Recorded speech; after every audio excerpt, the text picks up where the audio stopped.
Hello and welcome to The Craft and Calling. I am your host, Christene Marie, and I am so looking forward to our conversation today. We are talking about data management systems, which frankly can have a very boring connotation to them. Frankly, it's something that I think a lot of us have felt an unfamiliarity with, and thus we haven't really ventured into that arena. But what ends up happening is that we're not capturing customer data. We're not able to keep on schedule, on track with our jobs. We're not really able to capitalize on everything that we're building for forecasting into the future, for looking back historically to learn from the data that we've captured. And ultimately, we're not able to really scale and grow our businesses for the either preservation or legacy of the business moving forward. And so, Ron, I am so excited to have you here today. You have a CRM that you've customized based on your experience in the field, based on your experience of owning your own business in the trades. And I'm really excited to dive into this. And what I first really want to focus on is, there's a lot of aversion to systems and new ways of doing things for especially these smaller businesses. So I'd love for you to kind of talk through, what initially got you interested in the whole conversation around systems, processes, allowing for the data to really teach us. I think we touched on it some of the last time we talked, and that is the desire to not continue to have problems, to fix them, learn from them, and never have them ever again as you continue to grow a business.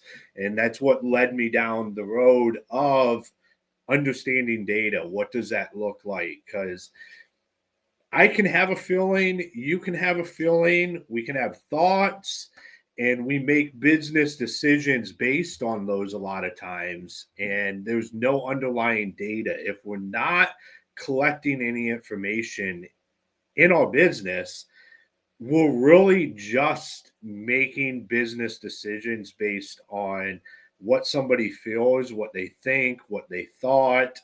There's no hard evidence for it to be true. And Mm, that to me is making a very uneducated decision for your business. And I don't like that because that right. typically leads to more problems. So that's what got me into this word is I wanted to understand it. And we did a really good job of collecting data and I had a lot of information. It allowed to be able to forecast, to understand. My biggest aha moment with data was I was trying to understand the ebb and flows and seasonalities of the business and what does that look like. And I was able to go back 5 years and Wow. get monthly revenue, put those on a 12-month trajectory, see what it looked like, compare 5 years worth of data. Now our data wasn't perfect by any means. We weren't good at putting it in. So, you put crap in, you get crap out. But if you consistently put crap in, it's the same crap. And I could see trends. I started to realize Yes. things. I started to realize when we thought was our slowest time really wasn't, and start to be able to make Mm. calculations on that. And that's what I realized this is very powerful. If we have this information, if we can get the reports out of it, we start to understand business differently. And Yes. that's not necessarily what led me down the road to have BuilderComs, but like that led me down the road to start to understand that this data that we're collecting is super powerful if you understand how to start to utilize it and make decisions based off of it. So when you first started doing this, it really was, I love that you say put crap in. You get crap out, but it's the same crap, so you can at least analyze it and see what the trends are. Ron, that honestly kind of gives there's almost a semblance of relief because for a lot of us, I know that when I first got involved in the family business, the only data that was there was on spreadsheets. And so it was very manual. It was almost overwhelming, the thought of looking at it and trying to identify trends. And it was all in my dad's head. So many of us, you said you think we know, we go by feeling, and I was speaking to another gentleman on this Craft and Calling podcast, and for him, it was all in his head, just like my dad. And so we've got data on spreadsheets, we've got data in our heads. It's so much as we can remember and retain. So what's kind of that first step that you went through and that you would advise other business owners to translate what's in their head onto paper, and then after that, what's the next step after, from paper to what? Well, I would say, we don't have to think about it how I ever did anything because times have changed. We're in a different place.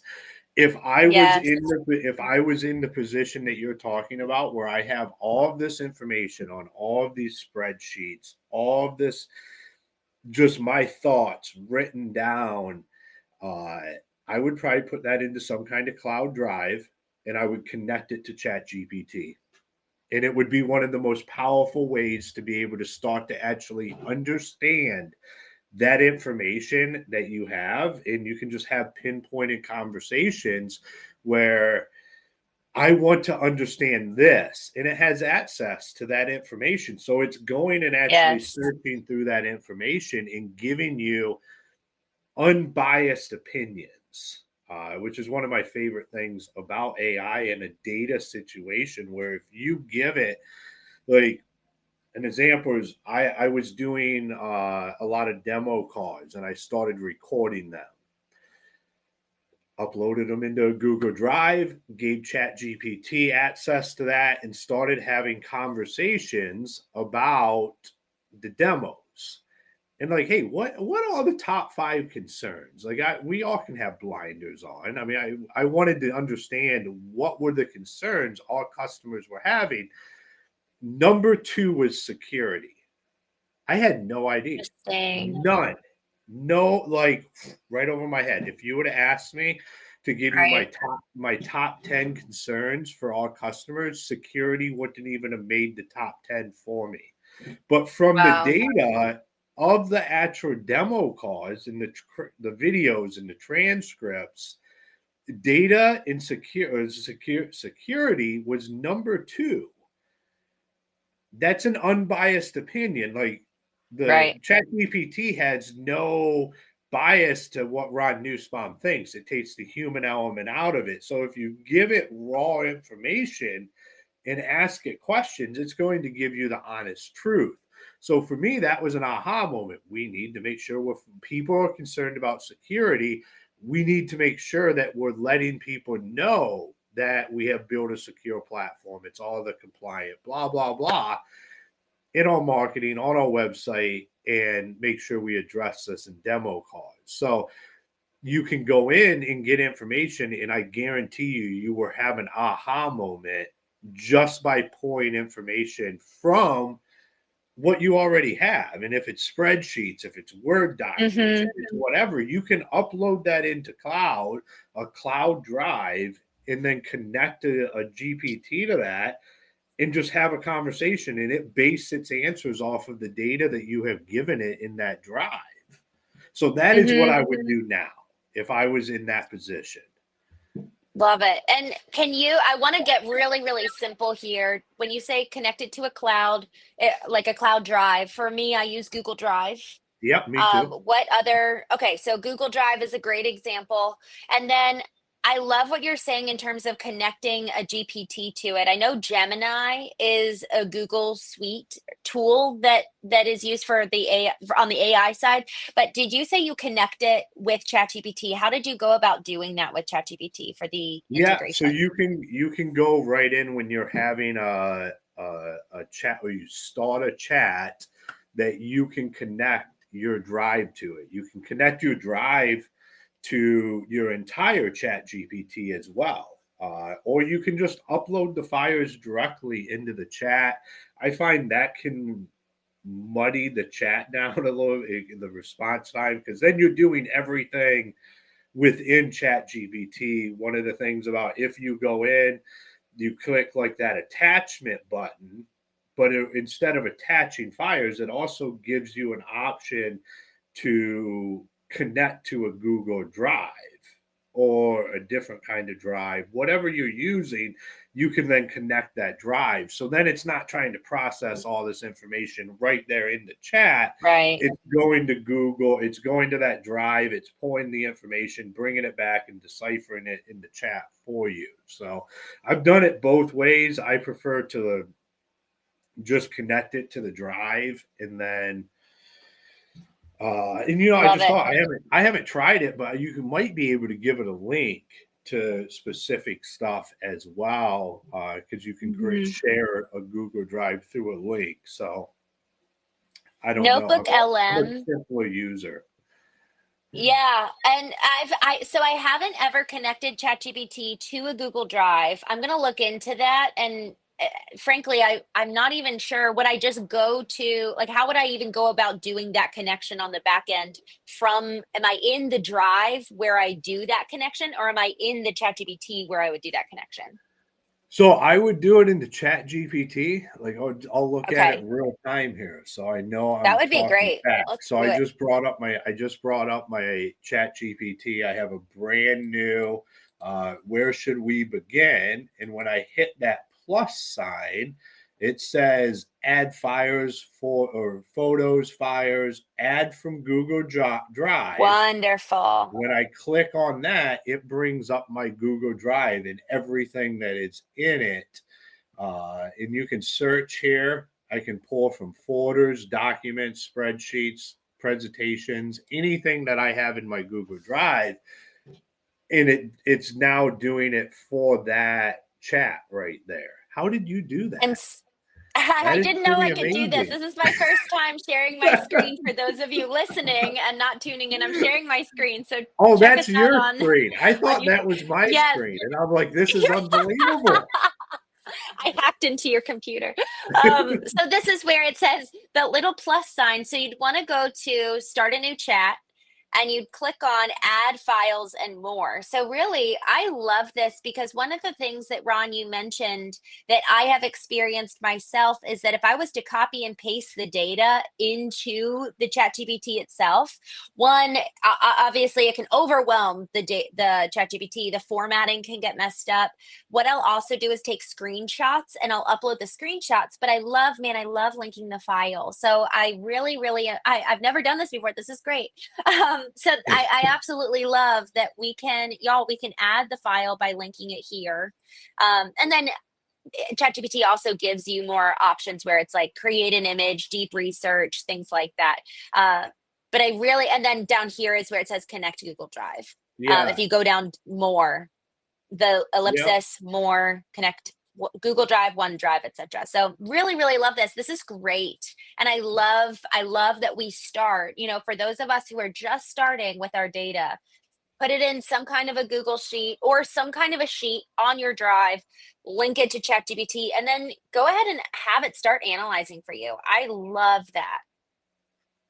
Yeah, I mean So Ron, that's a very simple way to take something that you have, say, I talked to a guy that was buying a pool business like a year and a half ago, and we were mm, talking about like what does he do, and he's local, so like I'm having this conversation face to face with him. Is like this dude has all of this information in all of these fires that are just spread out through his office. And he's like, how do I start to understand all of this? He's the only one that understands his filing system. And I'm like, well, yes. you got to start going through that and figuring out how you're going to digitize it. Like there's companies that will do Mm, that for you, or you're just going to have to understand it the best you can and know from day one of you owning this business, this information needs to be going somewhere. So you yeah. start building your own records that aren't based off of the previous owner.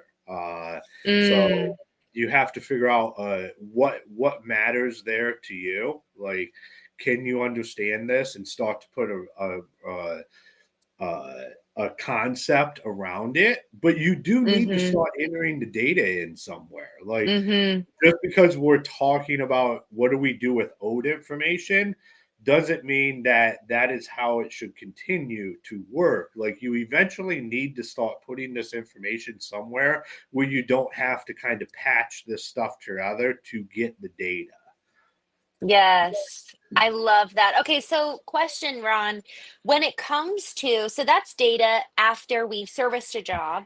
What about when we're going through the customer experience? One of the things that I'll start off with when I start working with any business, whether it's a trades business or otherwise, is we'll actually do a deep dive into their business at large. And one of those areas is, yes, looking at their data. How are they structuring it? What data do they have access to? Or lack thereof. But one of the big key elements is we actually move through the customer journey by way of talking to every single person in the organization in terms of the leadership roles, people representing the sales department, the fulfillment department, the ops, etc. So what we'll primarily look for is, where are the breakdowns in the customer journey? Where is there inconsistency? Where is the handoff broken, either on a digital level or a manual? They're doing the transition. And so what we have found is that so often it's the lead comes in, they're spending so much money on getting the lead, they're spending so much money on cultivating the sales team. But then the salesman fails at doing a great handoff after selling the job to the fulfillment department, that then the customer is like, well, okay, well, when am I scheduled? What's the date? What's happening? And then frankly, they sold the job and then they lose the job because there's not good communication on the back end. So we spend so much time on like the top half of the funnel that the bottom half is completely ignored. And then the customer feels, they feel confused, and nobody wants to feel uncertain about what is happening, especially in their home, their sanctuary. This is our space. And anytime there's confusion for home services businesses, that's when, man, you lose out on a lot of business, and they're probably going to go to your competitor. So in regards to the customer journey, you talk about providing photos along the way to track progress, really allowing for customer communication. Can you talk about that? After we close the sale, what happens to you in your perspective, and what you facilitate for your clients and customers that really allows them to really thrill and delight? Yeah, absolutely. So hence why BuilderComs exists. Like Yeah. that transition is broken. And I think as you were talking, one of the things that comes to mind for me is, like, the reason that is the way it is because that's where we put all the emphasis. We literally put all of our time on how do we market ourselves to be great at all of this stuff, instead of actually figuring out how to be great at it. Like, maybe if we just focused in on being great communicators, being great sharers of what is happening, keeping clients up to date, keeping the team up to date, facilitating the conversation between the sales and production or sales and operations side, instead of spending all this time on actually what does it look like to the word that we're great at. Because if you inherently spend that time, that money, on being great at those things, that will become your company's reputation out in public, and your marketing can follow that up. But, like, I think if you go back, we had a great conversation in our last conversation about this handoff and what needs to be in place other than software. But what we need to do is focus on this and not focus on how do we look like we're great at it. And we just need to focus on being great at it. And that's what matters. Like, let's facilitate this conversation between the sales and the operations side of things. How do we hand this off? How do we set up not just our team, but our clients to have an amazing communication experience with us? What does that look like? How do we make sure that our customers have the information they need, like contracts, change orders, the dates we're going to actually be out there, like the calendar? My favorite and biggest one, why BuilderComs is it, like, almost the core reason why, is customers never know who to talk to in your business. and you need a way to be able to, like, how do you set the customer up to make sure they do not hear the words, sorry, I am not the right person. I got tired of saying that. I got tired of hearing people say that. And it's like, how do we get the client talking to the right person? That's one of the underlying magics of BuilderComs is our ability with our channels of communication to work as air traffic control to make sure that client's talking to the right person. Because like that's critical. If that client every time they're reaching out is talking to the wrong person and a sticky note's getting created, or they're like, we'll have such and such call you back, that's where the ball gets dropped.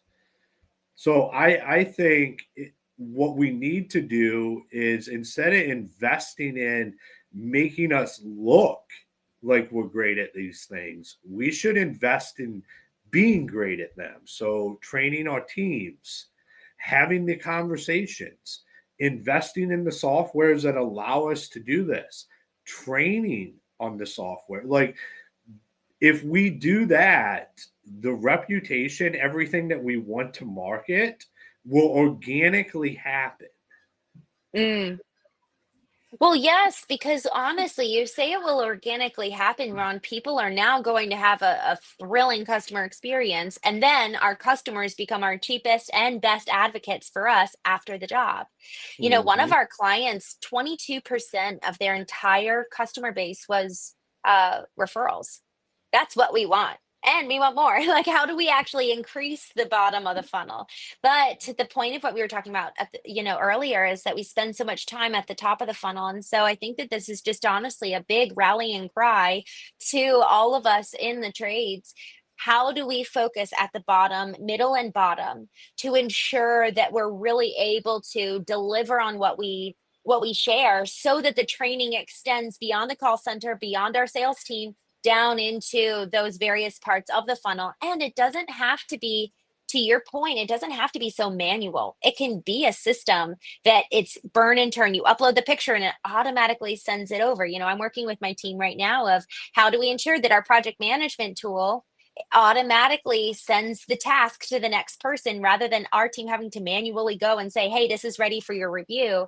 Each one of those manual tasks allows for there to be a discrepancy. Oops, I forgot. A missed handoff, thus a missed deadline. And when our customers are the ones that are going to bear the ramification of that, that's where we need to allow for a system to come in and really help us. And Ron, I really believe this. We cannot scale if we're tied to these manual processes. What are your thoughts on that? Yeah, I think as everything evolves, there's a lot of stuff that you can't automate in construction, Mm, but there's a lot of yeah. things that you can. And when you're talking about like what happens when X happens or Y happens, what does that look like? I think that's how we have to be looking at automations in the construction industry, is like when a task is done, where does this then pick up and go? So it doesn't just drop through. There doesn't necessarily have to be this handoff. Like, there doesn't have to be a handoff between operations and finance if, when the final payment's collected, finance knows. Like, then it doesn't have to be like, here's the packet. Like, that can be an automation that happens without having to have a conversation. And I it automations fascinate me because you have two different theories on it in construction. It's I want none, or I want everything.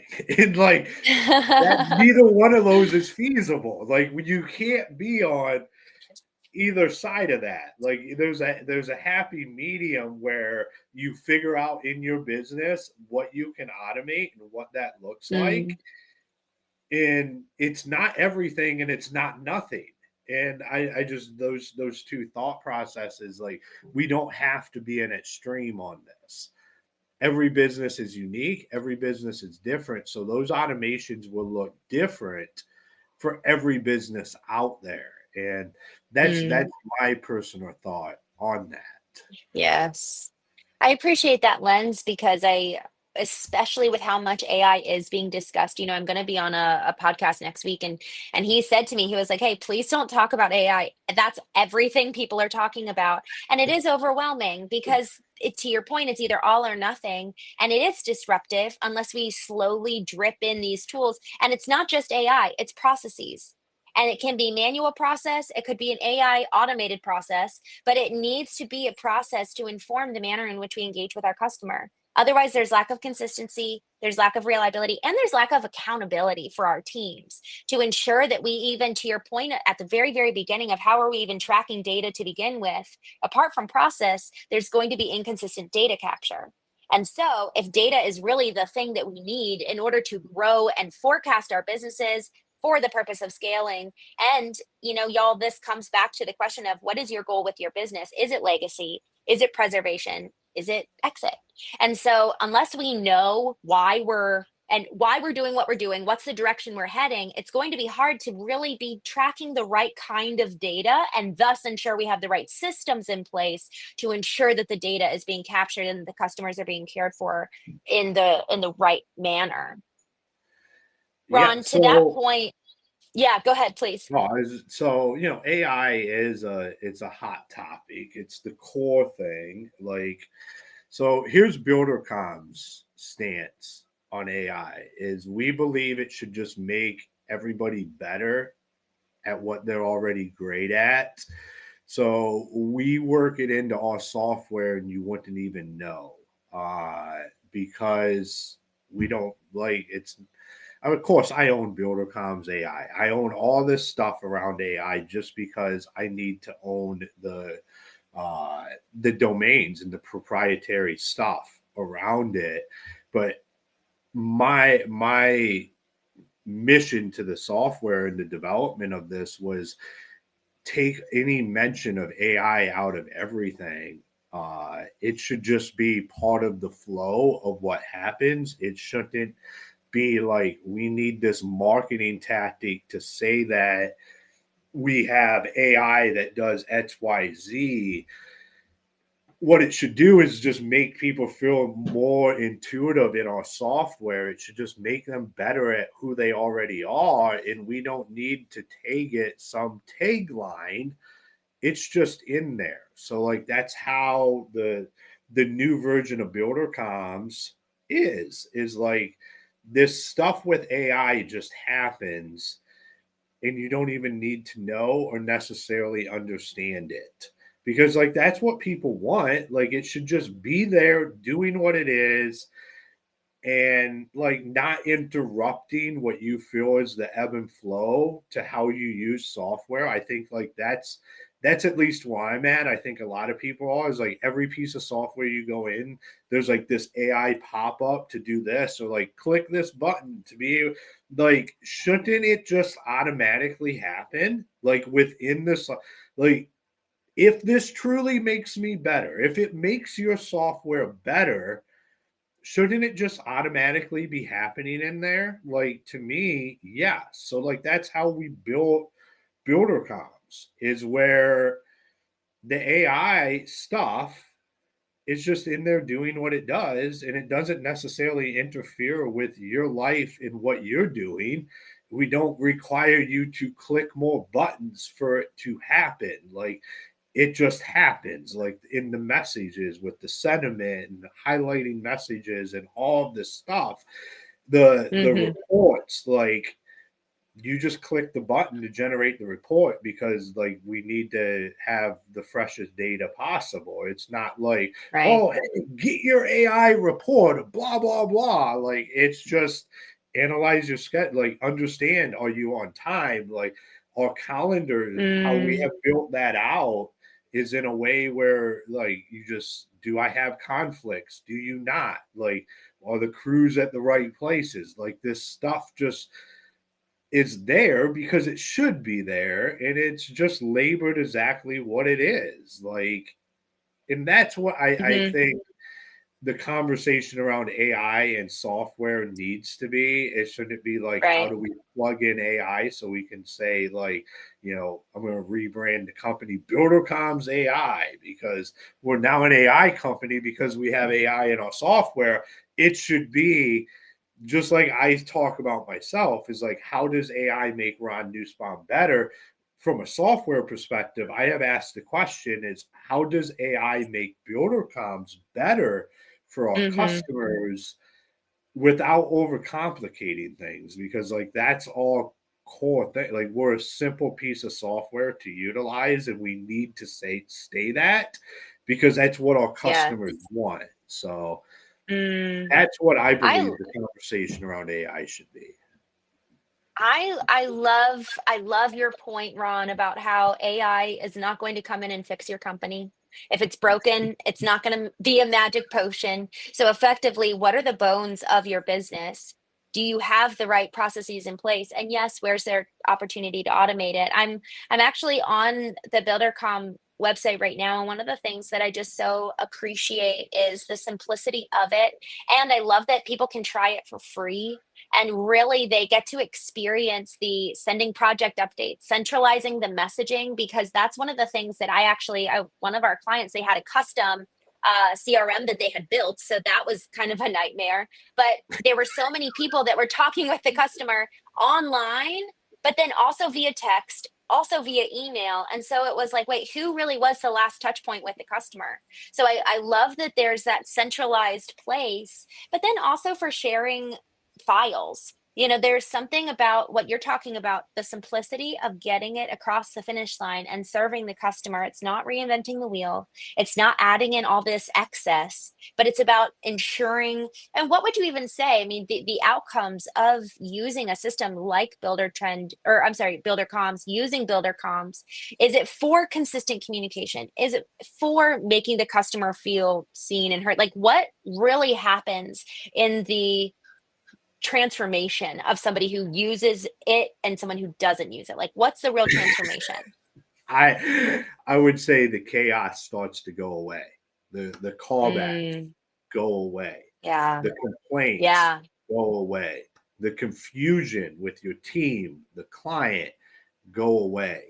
And you think our website's simple now, swing by at the end of September here, and it's Yay. going to be a lot more simpler. Like its simplicity is what I believe is lacking from the software industry, especially in the construction world. So we're going to simplify it down even more. And our software, what's amazing is our software is expanding. Like from user Mm, feedback from our customers, they want more. We're going to give them more.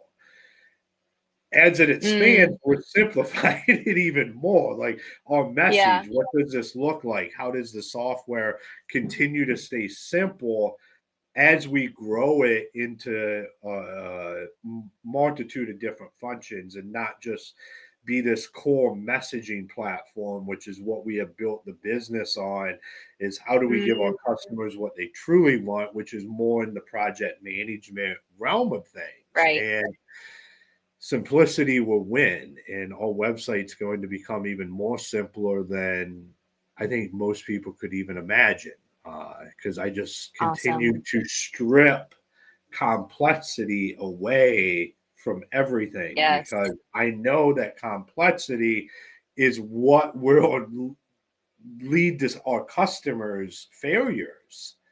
And I know simplicity is what will allow them to win. So I want to position them in a way where they can win.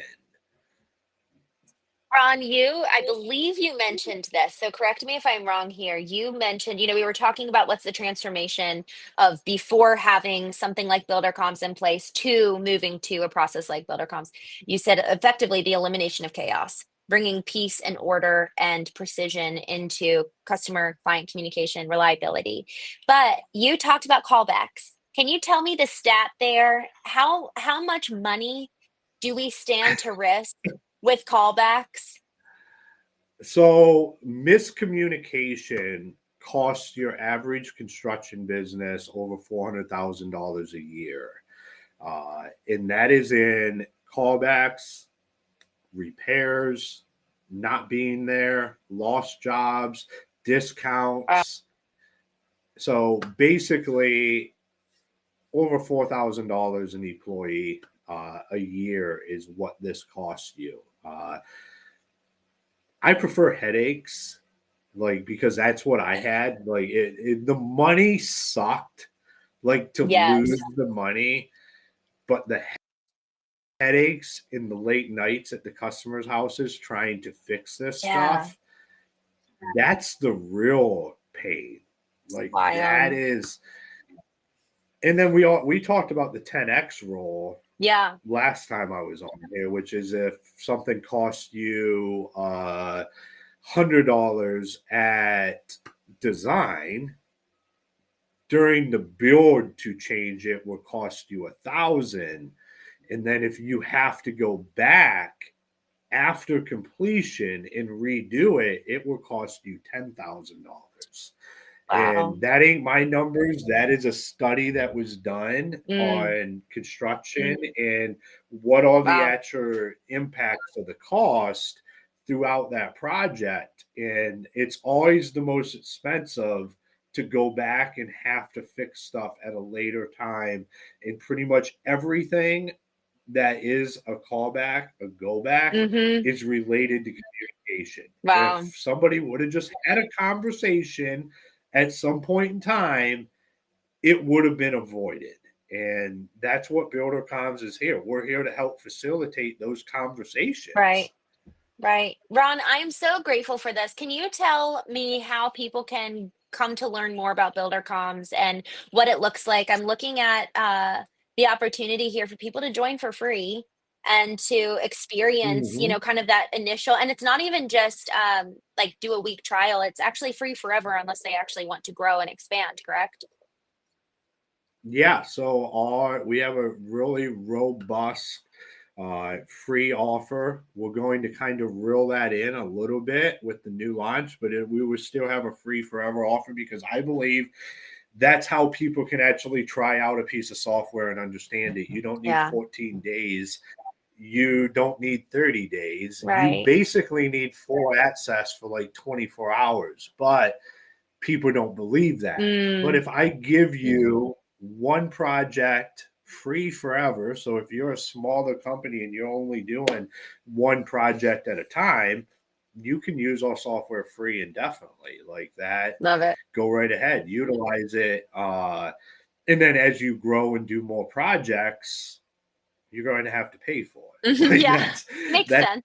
works. Like we bring value to your business.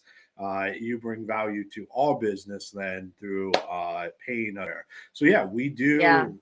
I mean, I just believe like why not just give it Mm, away from a project perspective so like mm, people can actually get on there and give it a try and then decide mm-hmm. if this is something they Right. want to utilize. And it's worked out well so far. That has been one of Love it. our since like day one. We were a free project. Right now, we're a little bit more robust than that, and that's just because we were trying to drive a lot of user feedback as we build out the new platform. So we pretty much just stripped away our lowest tier and just made it free to continue the conversation with our end users as we built what we have.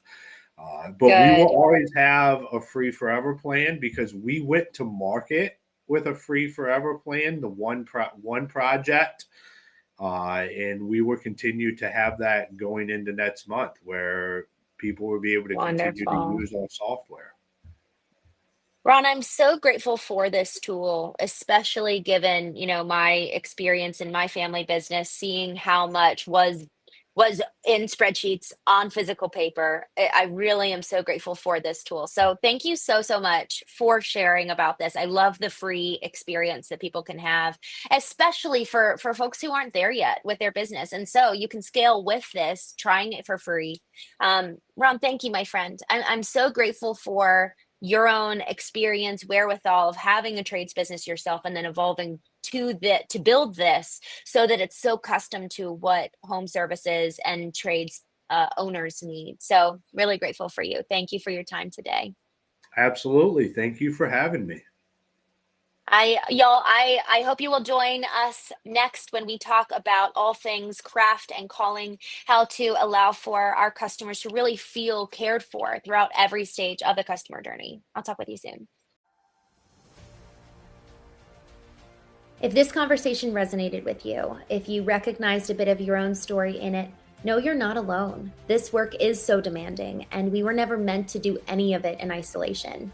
Now, before we wrap up, I am so grateful that this podcast and the Craft and Calling community are supported by Foundation First, a company dedicated to helping businesses like yours grow through a strong digital presence that attracts the right customers so that you can spend less time chasing work and more time leading well. As part of that support, we are offering free marketing consultations to help you take a step back, gain clarity, and together we will explore what's possible for your business and for the legacy you're building. Visit foundationfirstmarketing.com to learn more. Friends, thank you. Thank you for spending your time with me today here on the Craft and Calling podcast. And remember, you are building your legacy right now, one moment at a time. I'll see you next week.